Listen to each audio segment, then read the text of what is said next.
bom dia.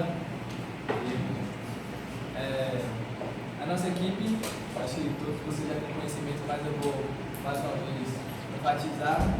Estamos desenvolvendo uma calenda manual.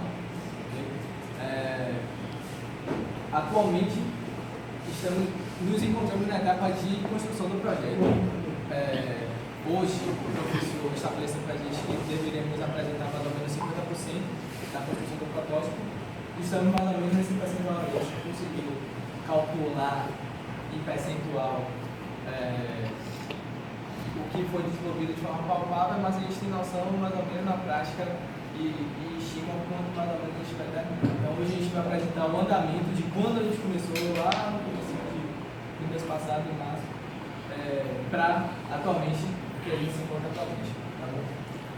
Nossa equipe é composta por João Vitor, Jones, Jorge, eu, JBU, Matheus Deoca, Milton Santos e Paulo, que está em viagem e ele não pôde comparecer hoje. Tá bom? Já passou. Bom, João então agora vai falar um pouco sobre o processo de calendragem e vai dar enfoque em outras coisas mais. Ele vai falar também do nosso desenvolvimento, de como era, de como projetamos, das dificuldades que a gente encontrou, de como está hoje em dia e do que a gente vai chegar a apresentar para vocês no iníciozinho de maio, que vai ser a data estabelecida para a apresentação do proposta. Tá bom? Então, João, pode Como ela falou, nosso trabalho consiste no projeto de uma construção de uma calendra manual, com o objetivo de nós calendrarmos perfis tubulares, e com o objetivo de fazer curvatura nesse perfis. Mas o que é a calendragem? A calendragem é você conformar o material através de uma calandra. E com a calandra nós podemos fazer curvaturas no material ou então definir espessuras desse material. Pelo quê? Pelos rolos ou rodanas da calandra. Então na calandra nós temos esse objetivo de curvar o material ou então definir uma espessura ao material. Tem calandras com vários rolos, a depender da sua utilidade. Então, a partir do momento que nós decidimos que nós queríamos fazer uma calandra, nós precisaríamos ter um objetivo. Tudo bem, essa calandra iria calendrar perfis tubulares, mas quais perfis? Qual tubo, que espessura, qual era o diâmetro do tubo que queríamos determinar? Porque precisávamos disso para poder projetar a calandra, para fazer ensaio de força e tudo mais, para que nossa calandra fosse eficaz. Então, a partir disso, nós determinamos que nossa calandra iria calendrar tubos de até 3/4, que é de 10. E a partir disso nós começamos a fazer testes com esse tubo para depois poder começar a projetar a calandra e fazer os cálculos estruturais.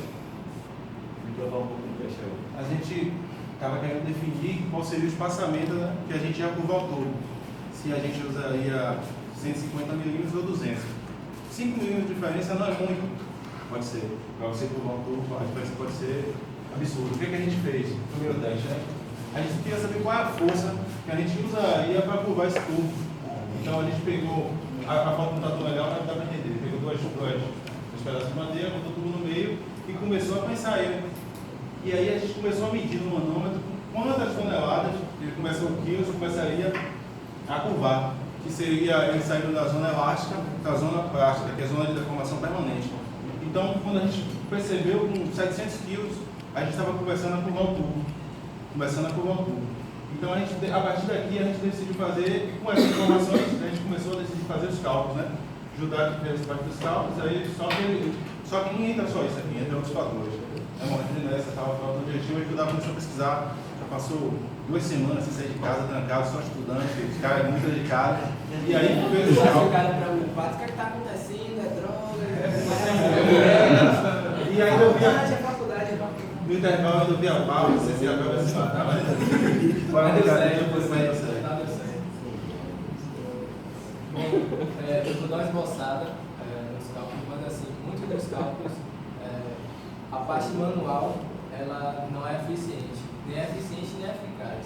Então, eu vou passar para vocês o que de manual a gente conseguiu manipular, mas depois só no sólido. Só no elemento de CAD, de elementos finos que nosso caso foi o sólido de Works. Então, o que é que a gente tem aqui? Na nossa graduação, a gente tem a matéria de ciências materiais, correto? Certo? E aí, elementos de máquinas, etc. Só que nessas matérias nós somos ensinados a dimensionar elementos que estão até na região de deformação elástica, ou seja, que ele não se deforme permanentemente. Essa é a ideia da matéria. Então a gente não passa também por dimensionamento de elementos dinâmicos, são só elementos estáticos, então deformar para que isso não caia, deformar para que isso não tombe, enfim. No nosso caso prático aqui, as duas principais variáveis foi poder trabalhar na zona plástica, eu não tinha esse conhecimento, e trabalhar com movimento dinâmico, porque vai estar torcendo ali o tubo e conformando o tubo e etc. Então, eu precisei, esse período que eu passei meu zumbi, foi justamente isso, foi buscando esse conhecimento para poder entender como é que a gente trabalha nesse tipo de situação, porque percebam vocês, se eu trabalhar na zona plástica e não tiver noção do que eu esteja fazendo, eu vou facilmente romper o meu objeto, enfim, o meu elemento que seja lá. Mas se eu não tiver também a força necessária, eu não vou conseguir conformar ele da forma que eu quero. Então, é realmente um estudo muito minucioso. Manassés me ajudou um pouquinho, me indicando a biblioteca da USP, e eu tive que procurar artigo, enfim. Então, com os cálculos. Aqui, eu vou passar para vocês o que a gente aprendeu em reações materiais e toda outra, essa parte, infelizmente, só no CAD. E aí, só explicando lá na frente, tá bom? Então, hoje, vamos ficar só com o que a gente aprendeu. A gente pegou, então, o que a gente queria chegar na região plástica do nosso tubo. Era essa a questão. Para isso, então, a gente tem então um momento elástico, ou seja, o fator de escoamento do momento elástico. Até onde eu vou ter a minha região elástica? Por que isso daí? Esse daí é meu ponto, vamos dizer, meu ponto de quebra. Porque a partir daí é que eu vou começar então a conformar. Então eu precisava saber até que ponto eu teria um certo tipo de força, e a partir daí eu poderia usar mais força para poder começar a conformar. Então a nossa formulazinha de momento é igual a força vezes o momento de inércia dividido pela altura do centroide. O nosso momento aqui a gente não tinha, tínhamos que determinar. Desculpem, não nossa força. Aqui é tensão de espalhamento. Isso. Então eu tenho 350 MPa vezes o meu momento de inércia dividido pela altura do meu centroide. Os cálculos que a gente achou um momento de 1102 Nm por segundo. Os quebradinhos, Nm por segundo. Passa aí, por favor. Bom, se eu tinha o meu momento, eu tinha minha distância, então a partir daí eu conseguiria determinar minha força, porque momento é força vezes distância. A distância é do quê? Vocês conseguem imaginar aquela? A distância de um centro de uma rodana ao centro de outra, então seria mais ou menos essa força aí que a gente ia usar. Então, esse vão. Então, essa é a distância aqui que a gente usou. Para esse vão, a gente tem 200 milímetros, 0,2 metros, certo? Então, aqui fica fácil, não é só a aplicação da fórmula. A gente pegou o momento, substitui pelo valor que a gente achou, e a distância aqui a gente passou dividindo. Esse cálculo aqui, eu já vi que não está visível para vocês, porque não está nem para mim, mas foi isso aqui que eu fiz. Substitui aqui, passo aqui dividindo e determina a força. Agora essa força, eu não consigo mais falar, é tanta coisa para ver, não lembro mais. 5.511,5 Pronto, deu esse valor aí. Então 5.000 era a força que eu tinha para poder começar a deformar um canal. Começar. Então qualquer coisa abaixo disso não ia fazer cosquinha. Então, a partir dessa força foi que começamos a dimensionar. E aí, a partir daí, região plástica. Então, para começar a deformar nosso tubo, a gente precisa aplicar uma força de 5.000. Todo o restante da explicação, no finalzinho do projeto, a gente vai dar detalhado com sólidos de dimensionamento, mas beleza. Tá? Já você vai continuar nessa outra parte. Só explicando que a gente aplicou ali um fator de 5, só assim, um fator extremamente. Porque assim, a força que a gente achou é a força que a gente vai começar a calibrar, tá? É a força inicial que a gente precisa.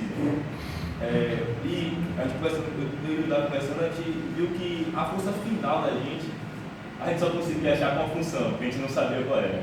Então assim, a gente aplicou um fator ali, que a gente, uma força fora do real, assim, a gente achou uma força de 27 mil newtons para começar a conseguir calibrar esse material E a partir disso a gente começou a fazer, fazer os cálculos, a dimensionar a nossa caluna. Então a partir disso a gente já achou que com essa força a gente precisaria de um eixo de 10 milímetros. Então, a partir disso. Então a gente começou a desenhar um protótipo. Tá? Inicialmente nós pensamos em fazer uma caluna assim, que fosse uma caluna top de linha, tá? Uma caluna motorizada. Mas infelizmente, como a gente teria que ter uma caluna motorizada, a gente teria que ter além do motor um redutor em emissão de frequência, ficou inviabilizado por ultrapassar o nosso orçamento. Então a partir daí nós decidimos que seria mesmo uma caluna manual. E começamos a desenhar aí com a ajuda do Paulo, que é especialista em SolidWorks, e desenhar nosso projeto, né? Inicialmente, nós pensamos também em minimizar tudo que fosse relacionado à usinagem, pois nós teríamos um pouco de trabalho para usinar aqui na faculdade, porque não temos pedras adequadas. Então, nosso primeiro desenho foi aquele ali. Vocês viram que a maioria das calunas tubulares, perfis tubulares, são triangulares, tudo.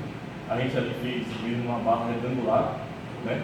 Com um manípulo em cima, acoplado no parafuso, que vai fazer com que essa rodana de cima, que é a rodana livre, suba e desça aplicando força para que crie a curvatura do material. Tá?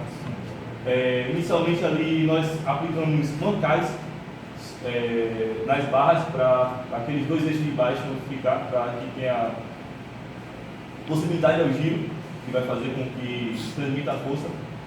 Por que a gente aplicou mancais? A gente pensou inicialmente que os mancais iria dar mais estabilidade aos eixos e iria fazer com que o eixo não ficasse em balanço. Mas depois que nós decidimos tudo, nós pesquisamos, vimos que aplicando apenas rolamentos internos ia ser eficaz até a mesma utilidade dos mancais. Então, inicialmente, a parte da fina da nossa caluna nós projetamos assim, e depois fomos para a parte de trás, aqui que seria a parte de transmissão de força.